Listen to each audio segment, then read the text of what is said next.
నమస్తే, నేను మీ సతీష్. సహజంగా మనం సినిమాల్లో చూస్తూ ఉంటాం తండ్రి కొడుకుల సవాలని. కానీ ఆంధ్రప్రదేశ్ రాజకీయాల్లో మాత్రం ఒక వినూత్నమైనటువంటి పరిణామం చోటు చేసుకోబోతా ఉంది. అదేమిటి అంటే తండ్రి కొడుకుల అరెస్ట్. మరి ఎవరు ఆ తండ్రి కొడుకులు, ఏ అంశంలో వాళ్ళు అరెస్ట్ కాబోతా ఉన్నారు అనేటువంటి వివరాల్లోకి వెళ్తే, పవన్ కళ్యాణ్ గారు ఆయన ప్రతిపక్షంలో ఉన్నప్పుడు అంటే 2019 నుంచి 24 మధ్య కాలంలో ఎప్పుడో ఒక పర్యటన సందర్భంగా ఆయన ఒక ప్రాంతానికి వెళ్ళినప్పుడు ఒక మాట చెప్పారు. అదేమిటి అంటే ఒక వ్యక్తిని గురించి మాట్లాడుతూ శతకోటి లింగాల్లో బోడి లింగం అని. ఆ బోడి లింగం అని ఆయన అన్నది ఎవరిని?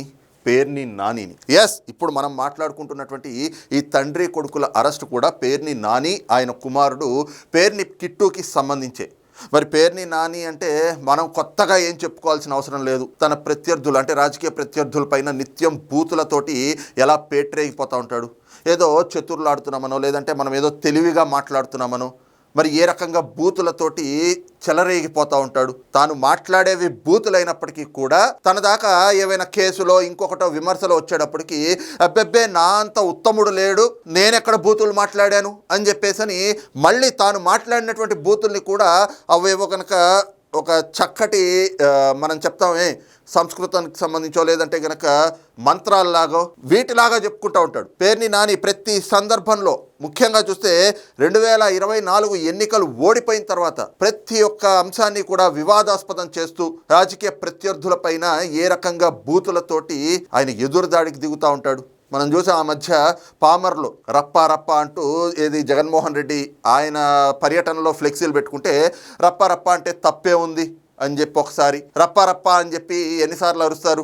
చీకట్లో కన్ను కొడితే పని అయిపోవాలి, మళ్ళీ పొద్దున్నే వెళ్ళి మనం ఏమైంది అని చెప్పి పరామర్శించి రావాలి అని చెప్పి అంటే కొన్ని రెచ్చగొట్టేటువంటి వ్యాఖ్యలు చేయటం, అవతల వాళ్ళపైన పరుష పదజాలం ఇలాంటి మాటలు మాట్లాడాల్సిన అవసరం లేదు. ఎందుకంటే వైఎస్ఆర్ కాంగ్రెస్ పార్టీలో ఉన్నటువంటి వాళ్ళంతా మాట్లాడేది బూతు పురాణం. ఆ బూతులతోటి అవతల వాళ్ళ మీద దాడి చేయటం, వాళ్ళు మళ్ళీ ఏదైనా కూడా చర్యలకి పాల్పడితే వాళ్ళు ఏదైనా పోలీస్ కంప్లైంట్ పెట్టినా లేదా పోలీసులు ఏదైనా కేసు నమోదు చేసినా వెంటనే గుక్కబెట్టి ఆడవడం. గడిచిన 2 రోజుల నుంచి కూడా మచిలీపట్నంలో జరుగుతున్నటువంటి పరిణామాలను చూస్తే వీళ్ళపైన కేసులు పెట్టడం కాదు, ఏదైతే మనం సినిమాల్లో చూస్తూ ఉంటాం కొన్ని సంఘటనలు ఏమిటి అంటే పోలీసులు ఎవరైతే రౌడీలు గూండాలు ఉంటారో వాళ్ళని నడి రోడ్డు మీద గుడ్డలోడ తీసి అర్ధనగ్నంగా నడిపించుకుంటూ తీసుకెళ్తారు. ఈ పేర్ని నానిని ఆయన కుమారుడు పేర్ని కిట్టుని కూడా అలాగే తీసుకెళ్ళాలి, అప్పుడే వీళ్ళకి సిగ్గొస్తుంది అనేటువంటి అభిప్రాయాలు కూడా వ్యక్తమవుతూ ఉన్నాయి.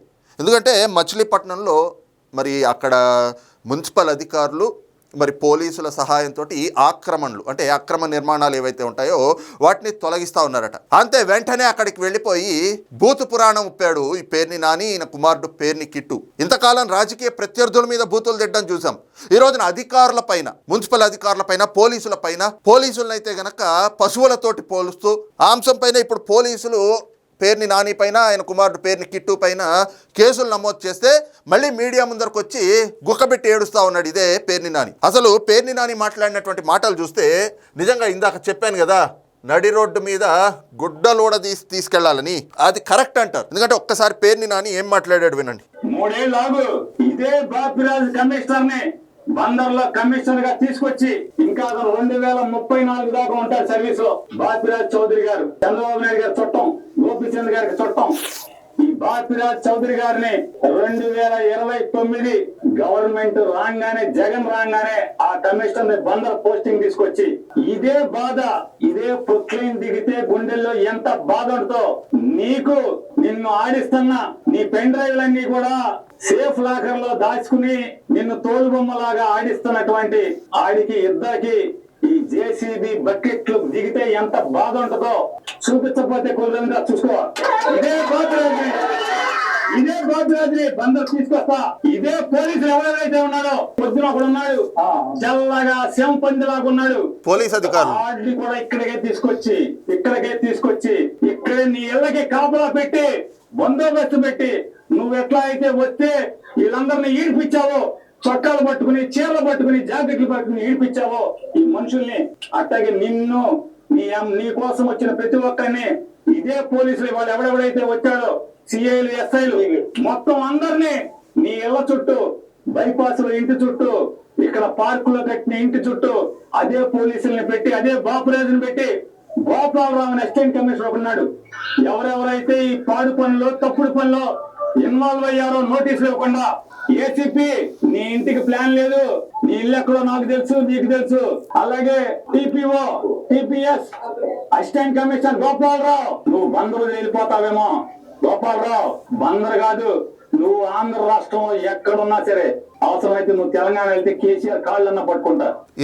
ఇది ఈ రకంగా అధికారుల్ని, మున్సిపల్ అధికారులు అంటే వీళ్ళకి ఇష్టం వచ్చినట్టు వీళ్ళు అధికారంలో ఉన్నప్పుడు అవి ప్రభుత్వ భూములు కావచ్చు, లేదంటే ఇతర దేవాదాయ శాఖకు సంబంధించినటువంటి ఆ భూములు కావచ్చు, ఏవైనా కానివ్వండి, వీళ్ళ కన్ను పడింది అంటే వీళ్ళు కబ్జాలు చేసేస్తారు, అక్రమ నిర్మాణాలు చేసేస్తారు. ఇప్పుడు కూటమి ప్రభుత్వం వచ్చిన తర్వాత ఆ ఆక్రమణలు తొలగిస్తూ ఉన్నారు. ఎందుకంటే ఆక్రమణలు పెరిగిపోతే ఏమవుతుంది? ఈ రోజున మనం హైదరాబాద్లోనే చూస్తూ ఉన్నాం. గడిచిన 5-6 ఏళ్లుగా హైదరాబాద్లో చూస్తే చిన్నపాటి వర్షం పడినా కూడా మనుషులు కొట్టుకుపోతా ఉన్నారు. ఎక్కడికక్కడ రోడ్లు చెరువులు అయిపోతా ఉన్నాయి. చెరువుల్ని తలపించే విధంగా రోడ్లన్నీ కూడా తయారవుతా ఉన్నాయి. ఏదైతే గనక వరదలు వచ్చినట్లుగానే హైదరాబాద్లో అండర్ గ్రౌండ్ డ్రైన్ సిస్టమ్ ఉంది. అలాంటి చోట కూడా మనుషులు ఆ వర్షపు నీళ్లలో కొట్టుకుపోయి డ్రైన్లలో పడి చనిపోయినటువంటి సంఘటనలు చూస్తూ ఉన్నాం. వీటన్నిటికీ కారణం ఏమిటి అంటే పెద్ద ఎత్తున ఆక్రమణలు. గడిచిన 10 ఏళ్లలో తెలంగాణలో చాలా మంది చేసినటువంటి ఈ ఆక్రమణల కారణంగానే ఈ రోజున ఇక్కడ ఇలాంటి పరిస్థితి ఏర్పడింది. అందుకే హైడ్రా అనేటువంటిది వచ్చింది. హైడ్రా అనేటువంటిది తీసుకొచ్చి ఈ రోజున ఆక్రమణలు ఎందుకు తొలగిస్తా ఉన్నారు అంటే ప్రమాదాలు నివారించాలి. చెరువులు కబ్జా చేస్తా ఉన్నారు, ఆఖరికి నాలాలు కూడా కబ్జా చేసేసి వాటిపైన కూడా ఆక్రమణలతోటి అక్రమ నిర్మాణాలు చేసేస్తా ఉన్నారు. అలాంటి ఆక్రమణలను తొలగిస్తా ఉన్నారు. ఇప్పుడు ఆంధ్రప్రదేశ్లో కూడా అదే విధంగా ఏదైతే ఆక్రమణలు ఉన్నాయో వాటన్నిటిని కూడా వాటిపైన చేసినటువంటి అక్రమ నిర్మాణాలను తొలగిస్తూ ఉంటే ఈయనెళ్ళి ఏదైతే అక్రమ నిర్మాణాలు తొలగించినటువంటి అధికారుల్ని, మున్సిపల్ కమిషనర్ని, అసిస్టెంట్ కమిషనర్ని, టీపీఓ అంటే టౌన్ ప్లానింగ్ ఆఫీసర్ని, వీళ్ళందరినీ అధికారుల్ని బెదిరిస్తా ఉన్నారు. రేపొద్దున్న నువ్వు తెలంగాణకి వెళ్తే కేసీఆర్ కాళ్ళు పట్టుకునైనా సరే నేను వెనక్కి తీసుకొస్తా, రే ముందు మీరు భ్రమల్లోంచి బయటకు రండిరా నాయనా అంటా ఉన్నారు జనాలు. ఆంధ్రప్రదేశ్లో జగన్మోహన్ రెడ్డి, తెలంగాణలో కేసీఆర్ మళ్ళీ అధికారంలోకి వచ్చే పరిస్థితులే లేవు. మీరు చేసిన దుర్మార్గాలు, అరాచకాలు చూసి ప్రజలు మీకు ప్రతిపక్ష హోదా కూడా అనవసరం అని 11 స్థానాలతో మిమ్మల్ని కూర్చోబెట్టారు. తెలంగాణకే జాతిపితనని చెప్పుకున్న కేసీఆర్ని ఫామ్ హౌస్కి పరిమితం చేశారు తెలంగాణ ప్రజలు. ఇంకా కలలు గంటా ఉన్నారు, కలలు కాదు పగటి కలలు గంటా ఉన్నారు. మళ్ళీ అధికారంలోకి వస్తాం, మిమ్మల్ని ఈడ్చుకొస్తాం. 2029లో జగన్ రాగానే మీరు ఈ మాటలు మాట్లాడుతూ ఉంటే మీరు పోలీసుల పట్ల, అధికారుల పట్ల ఒక ప్రజాప్రతినిధిగా ఉంటూ బాధ్యతగా వ్యవహరించాల్సినటువంటి వ్యక్తులు ఇలా బూతులతోటి పేటరేగిపోతా ఉంటే ఇందుకు గదా మీకు 11 ఇచ్చింది. మీరు మళ్ళీ వస్తాం అని చెప్తుంటే మీరు వచ్చేది లేదు, చచ్చేది లేదు, పగటి కలలు కంటానే ఉండండి అని చెప్పేసి ఈ రోజున ప్రజలు అసహ్యించుకుంటా ఉన్నారు వీళ్ళు వ్యవహరిస్తున్నటువంటి తీరు చూసి. ఇలాంటి వ్యవహార శైలితోటి ఈ రకంగా బూతులతోటి పేట్రేగిపోతూ బెదిరింపులకి పాల్పడుతూ మిమ్మల్ని ఇచ్చేస్తాం అంటే అదేదో హీరోయిజం అనుకుంటా ఉన్నారు. ఈయన ఇట్లా ఉంటే ఈయన కుమారుడు ఇంకా ఆయన ఇంకో 2 ఆకులు ఎక్కువ చదివాడు. ఆయన పోలీసులతో ఎట్లా వ్యవహరిస్తా ఉన్నాడు చూడండి.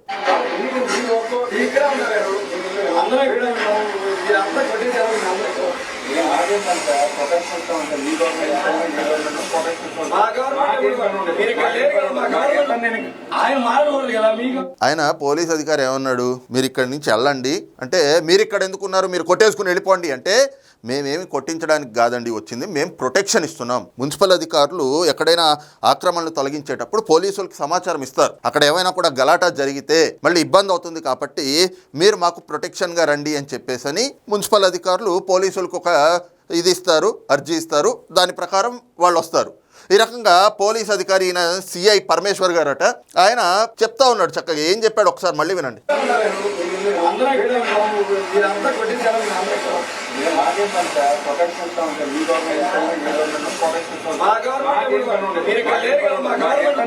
రెచ్చగొట్టం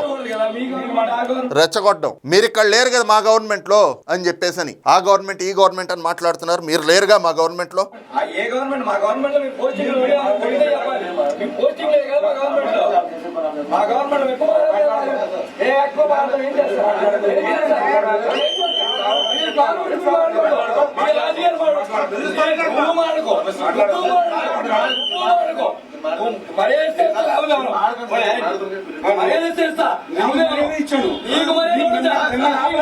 నీకు మర్యాద చాలా ఎక్కువ. ఈ దేశం పల్లికి అన్ని తెలుసులే కానీ అందుకే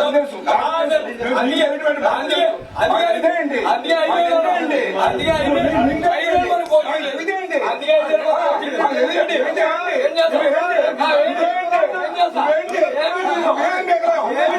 ఇదే చూస్తా ఉన్నాం కదా. ఈ రకంగా పోలీస్ అధికారుల్ని మేము అధికారంలో ఉన్నప్పుడు మీకు పోస్టింగులు ఉన్నాయా, మీరు ఇక్కడ లేరు కదా, మీకు 5 ఏళ్ళు సస్పెన్షన్లో ఉన్నారు కదా, మీకు పోస్టింగులే లేవు కదా, మీరు ఇక్కడ లేరు కదా, మేము 5 ఏళ్ళు అధికారంలో ఉన్నాం అంటే ఆ అధికారాన్ని చూసి విర్రవీగిపోయి ఇవాళకి ఇంకా అధికారంలో ఉన్నాము అన్నట్లుగానే ఆ మదంతో బిహేవ్ చేస్తూ నువ్వేం చేస్తావు, నువ్వేం బీక్తావు, నీకు మర్యాద ఇవ్వాల్సిన అవసరం నాకు లేదు అని చెప్పేసి అని నువ్వు అంటూ ఏకవచనంతో పిలుస్తూ ఉంటే అవన్నీ కూడా చాలా నీతి సూక్తుల్లాగా కనిపిస్తూ ఉన్నాయి. పేరుని నానికి ఆయన కుమారుడు మాట్లాడుతుంది. నిజంగా ఏదైతే సామెత చెప్తా ఉంటారు, కొన్ని సామెతలు ఉంటాయి, మరి యథా రాజా తథా ప్రజ అన్నట్లు తండ్రి ఎలాగో కొడుకు అలాగే. తండ్రి ఆ బూతులతోటి వాటితోటి పేట్రి అయిపోతా ఉంటాడు నిస్సిగ్గుగా, నిర్లజ్జగా. ఈ రోజున కొడుకు కూడా ఆయన మొన్న పాపం వైఎస్ఆర్ కాంగ్రెస్ పార్టీ ఎమ్మెల్యే అభ్యర్థి అంటే అక్కడ ప్రజలు ఆయన సంగతి తెలిసి గెలిపించలేదనుకోండి, జగన్మోహన్ రెడ్డికి కూడా ఇలాంటి వాళ్లే కావాలి కదా. పోలీసుల పైన, అధికారుల పైన, రాజకీయ ప్రత్యర్థులపైన బూతులతోటి దాడులు చేయడానికి తెగబడేవాళ్ళు ఈ రోజున ఈ రకంగా వ్యవహరించినందుకే వాళ్ళిద్దరిపైన కేసు పెట్టారు. అయితే ఈ కేసులు పెట్టడంతో నామమాత్రంగా కేసులు పెడితే కాదు, ఇలాంటి వాళ్ళకి బుద్ధి రావాలి అనంటే సినిమాల్లో చూపించినట్లుగా వీళ్ళని అర్ధనగ్నంగా అదే బందర్లో కోనేరు సెంటర్ చుట్టూతా తిప్పాలి. కోనేరు సెంటర్ చుట్టూతా అర్ధనగ్నంగా తిప్పి ఉన్నటువంటి ఆ వీధులన్నీ కూడా వాళ్ళని తిప్పితే అప్పుడు బుద్ధి వస్తుంది. వీళ్ళని ఇట్లా వదిలిపెట్టకూడదు. ఇలా వదిలిపెడితే రాష్ట్రంలో కేవలం అల్లర్లు సృష్టించాలి, అలజడులు రేకెత్తించాలి, శాంతి భద్రతలకు విఘాతం కలిగించాలి. అరే పోలీసుల పైన ఇట్లా మాట్లాడుతూ ఉంటే, అధికారులనేమో బహిరంగంగా బెదిరిస్తూ ఉంటే వాళ్ళ మీద కేసులు పెడితే ఈ రోజున అదేంటి మా మీద కేసులు పెడతారా, అట్లా ఎట్లా పెడతారు, నేనేం మాట్లాడాను, నేనేం బూతులు మాట్లాడిన బూతులన్నీ కూడా మీడియా ముఖంగానే మాట్లాడారు. మళ్ళీ దానిపైన ఓట్రించడం, నేనేం మాట్లాడలేదు, నేనేం తప్పనలేదు అని చెప్పి ఈ రోజున పేరుని నాని పైన, పేరుని కిట్టు పైన ఏదైతే పోలీసుల పైన, అధికారుల పైన బెదిరింపులకి పాల్పడ్డారు అనేటువంటి అంశంతో పోలీస్ సంఘం అధ్యక్షులు ఎవరైతే ఉంటారో వాళ్ళు కూడా దాన్ని ఖండించారు. ఈ రకమైనటువంటి ఈ వ్యాఖ్యలు వెనక్కి తీసుకోవాలి అని చెప్పి వాళ్ళు డిమాండ్ చేశారు. అంతేకాకుండా వాళ్ళిద్దరిపైన కేసులు కూడా నమోదైనాయి. ఈ క్రమంలోనే మరి పేర్ని నాని కుమారుడు పేర్ని కిట్టు వీళ్ళిద్దరినీ కూడా సాధ్యమైనంత త్వరగా అరెస్టు చేస్తేనే ఆ మచిలీపట్నానికి పట్టినటువంటి పీడ కూడా విరగడవుతుంది అన్నటువంటి అభిప్రాయాలు కూడా చాలా బలంగా వినిపిస్తూ ఉన్నాయి. మరి ఈ అంశంపైన మీ అభిప్రాయం ఏమిటనేటువంటిది కింద కామెంట్ సెక్షన్లో మెన్షన్ చేయండి. Thank you.